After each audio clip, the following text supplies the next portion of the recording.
जय हिंद दोस्तों, नमस्कार। बात कर लेते हैं आज के दिन भर की सारी बड़ी खबरों की, जहां सबसे पहले आपको बताएंगे आखिरकार ब्रिटेन के प्रधानमंत्री कीर स्टारमर को देना ही पड़ गया इस्तीफा। लेकिन ऐसे में जो सबसे बड़ा सवाल खड़ा होता है वो ये कि भारत यूके एफटीए डील का अब क्या होगा। जी हां दोस्तों, क्या खतरे में पड़ जाएगा भारत के साथ यूके का फ्री ट्रेड एग्रीमेंट वाला डील? ब्रिटेन में मचे सियासी भूचाल ने यह सबसे बड़ा सवाल भारत के लिए खड़ा कर दिया है। दोस्तों बताएंगे एफटीए को लेकर क्या हो सकता है, क्या अब ऑप्शंस बचे हुए हैं भारत के लिए। तो वहीं दोस्तों, आखिर ऐसा क्या हुआ कि भारत बॉर्डर के नजदीक लाठी डंडे लेकर दौड़ पड़े बांग्लादेशी? मच गया बड़ा बवाल, बीएसएफ ने तुरंत लिया एक्शन, सीमा पर मचा भारी तनाव। दोस्तों बताएंगे क्या है जानकारी, अचानक रातों रात क्या हुआ। साथ ही साथ डोनाल्ड ट्रंप की धमकी से बिगड़ा बातचीत का माहौल, स्विट्जरलैंड में ईरान ने बीच में छोड़ दी बैठक, शहबाज को इतना शौक लग गया कि अरागची को इशारा करते रह गए पाकिस्तानी पीएम, लेकिन नहीं माने अरागची। ईरान को ज्यादा देख तभी सडनली अचानक से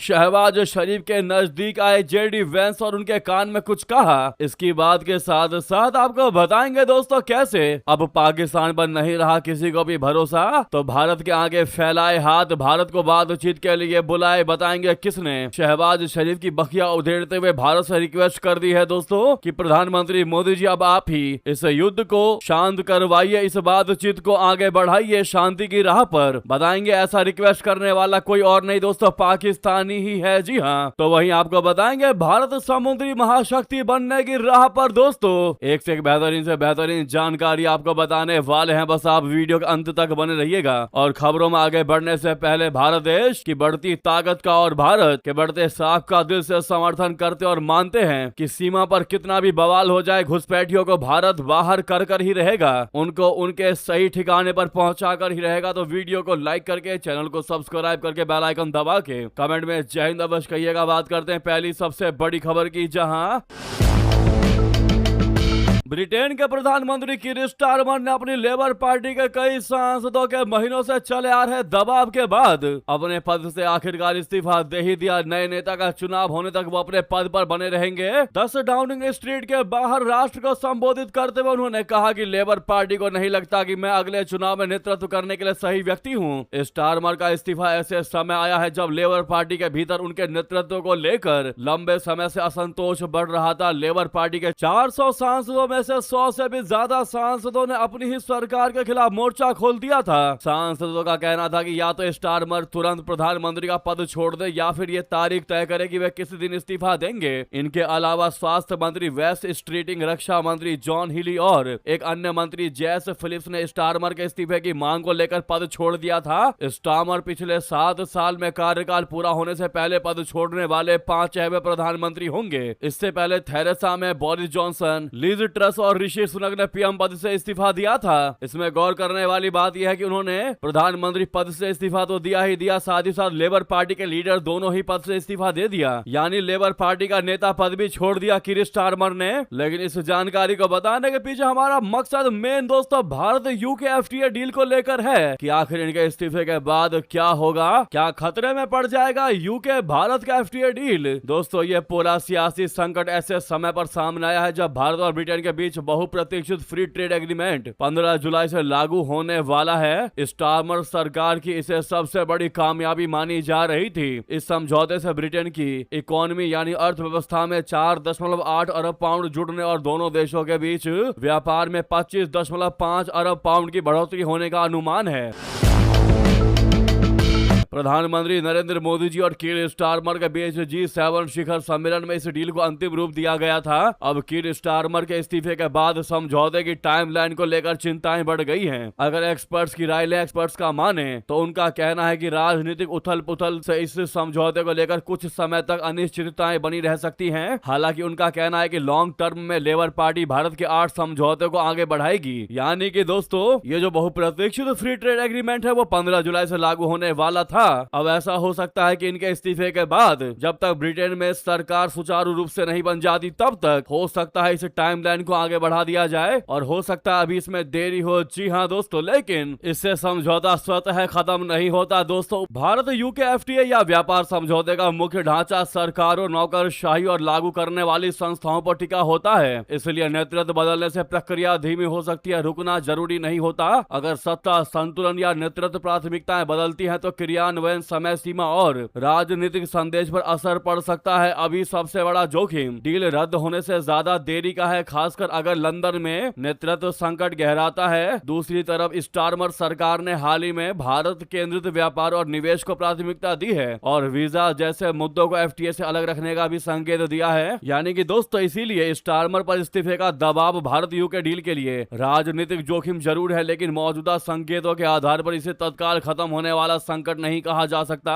आप कह सकते हैं कि ये डील स्लो डाउन जरूर होगा लेकिन स्टॉप नहीं होगा, रुकेगा नहीं। जी हाँ दोस्तों, हालांकि ब्रिटिश पीएम कीर स्टारमर के इस्तीफे पर आपकी क्या राय है जरूर कमेंट करके बताइएगा। रिक्वेस्ट है अभी तक लाइक नहीं किया इस वीडियो को तो सामने लाइक का बटन है, दबा दीजिएगा। साथ ही साथ नेक्स्ट खबर आपको बता दे, चौंका देने वाली जानकारी। भारत बॉर्डर के नजदीक क्यों लाठी डंडे लेकर पहुंच पड़े दौड़े बांग्लादेशी, मच गया बड़ा बवाल, बीएसएफ ने तुरंत लिया एक्शन, बता दें।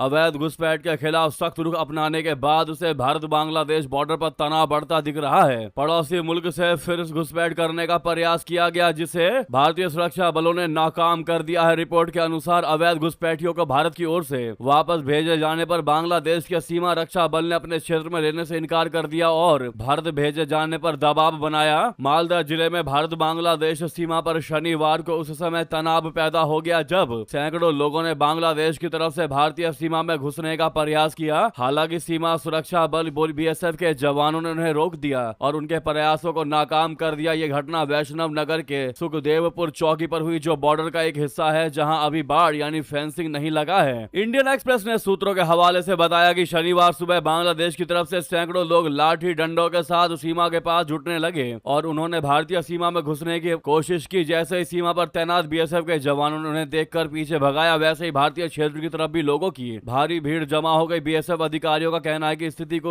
पूरे तरीके से संभाल लिया गया है। उधर बांग्लादेश ने ऐसे किसी भी व्यक्ति को अपने देश में स्वीकार करने से साफ इनकार कर दिया है जिसे बिना किसी कानूनी या आधिकारिक प्रक्रिया के उसकी सीमा में भेजा गया हो। पश्चिम बंगाल में बीजेपी की सरकार बनने के बाद उसे अवैध घुसपैठियों के खिलाफ एक्शन तेज हो गया है। सीएम शुभेंदु अधिकारी ने घुसपैठियों की पहचान तेज करने और उन्हें बांग्लादेश भेजने की घोषणा की है। बांग्लादेश ने इन प्रयासों का विरोध किया है। दोस्तों उधर बता दें,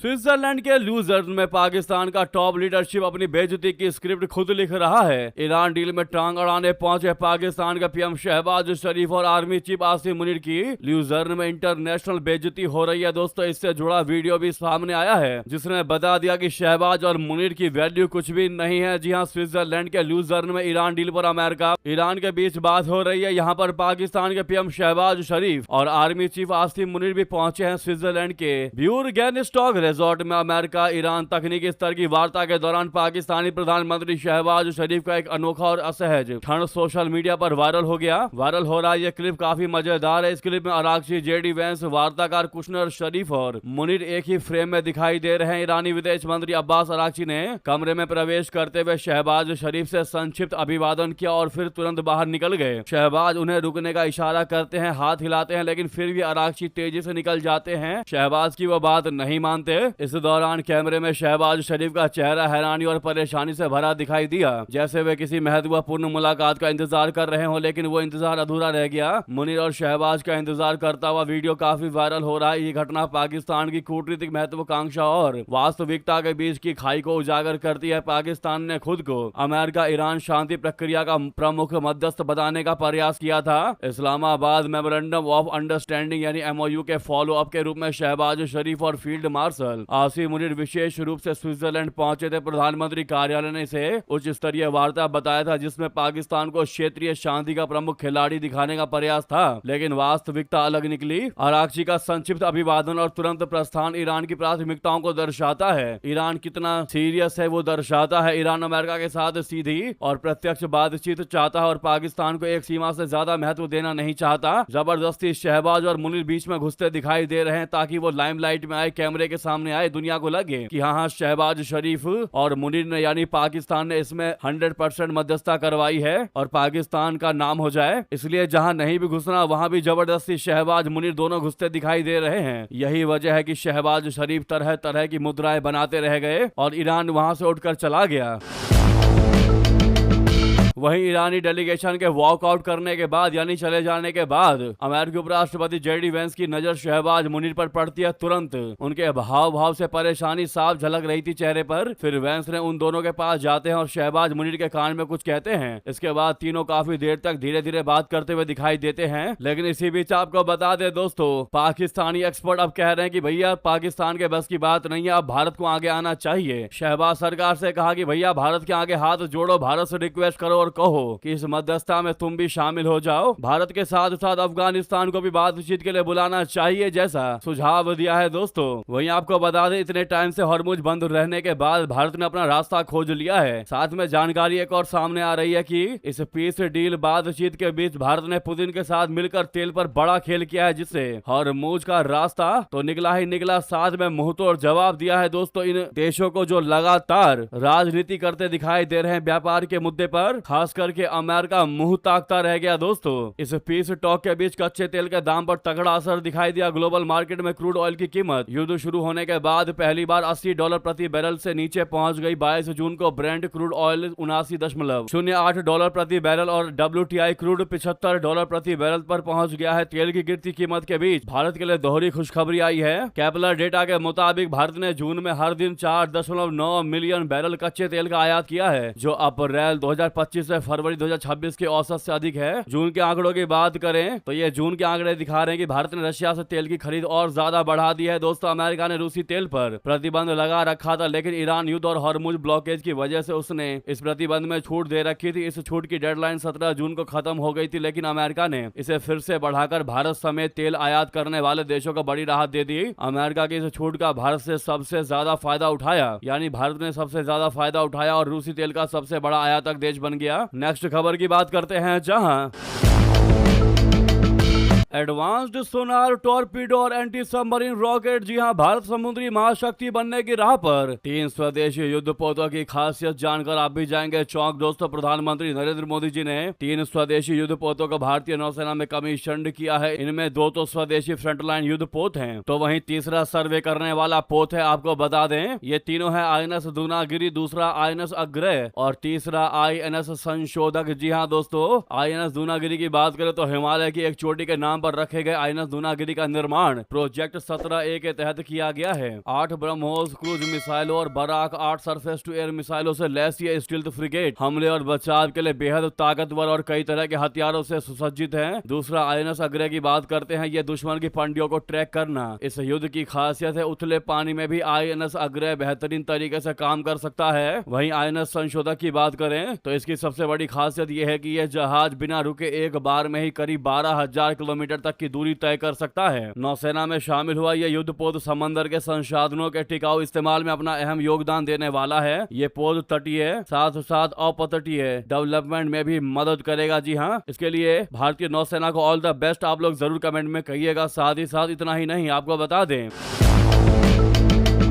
वहीं 1500 किलोमीटर वाली ब्रह्मोस से भारत की सुरक्षा होगी और मजबूत। पाकिस्तान से लेकर चीन तक मची खलबली। जी हां, पूर्वी लद्दाख से लेकर हिंद महासागर तक चीन की आक्रामकता और पाकिस्तान के प्रॉक्सी वॉर को कुचलने के लिए भारत ने अपने सबसे अचूक हथियार का मैन्युफैक्चरिंग रोड मैप तैयार कर लिया है। दुनिया की सबसे घातक सुपरसोनिक क्रूज मिसाइल बनाने वाली कंपनी ब्रह्मोस एरोस्पेस अब ब्रह्मोस मिसाइल के 1500 किलोमीटर की मारक क्षमता वाले नए वेरिएंट को विकसित करने पर काम कर रही है। हाल ही में कंपनी के CEO और प्रबंध निदेशक डॉक्टर जयतीर्थ राघवेंद्र जोशी ने इस बेहद संवेदनशील और रणनीतिक प्रोजेक्ट की जानकारी दी है। ये अपग्रेड न केवल दोनों मोर्चों पर भारत की सामरिक ताकत को कई गुना बढ़ा देगा, बल्कि चीन के एंटी एक्सेस एरिया डिनायल यानी A2/AD डिफेंस सिस्टम को भी पूरी तरह नेस्तनाबूद करने की क्षमता रखता है। ये चीन की चालबाजी का जवाब पाकिस्तान के आतंकी मंसूबे को तबाह करने की पूरी ताकत रखता है दोस्तों, और इसको इंटरसेप्ट करना बिल्कुल भी मुमकिन नहीं, यानी नामुमकिन है इसको इंटरसेप्ट करना। इस जानकारी जानकारी पर आपकी निजी राय क्या है दोस्तों, अवश्य कमेंट करके बताइएगा। लगे हाथ तो वीडियो को लाइक करके, चैनल को सब्सक्राइब करके, बेल आइकन दबा के कमेंट में जय हिंद कह दीजिएगा। और जहां पर भी आपका ग्रुप हो व्हाट्सएप, फेसबुक, एक्स पर वीडियो को शेयर करना मत भूलेगा। मिलता अगली बड़ी खबर में। बहुत बहुत धन्यवाद, बहुत बहुत आभार। जय हिंद, जय भारत।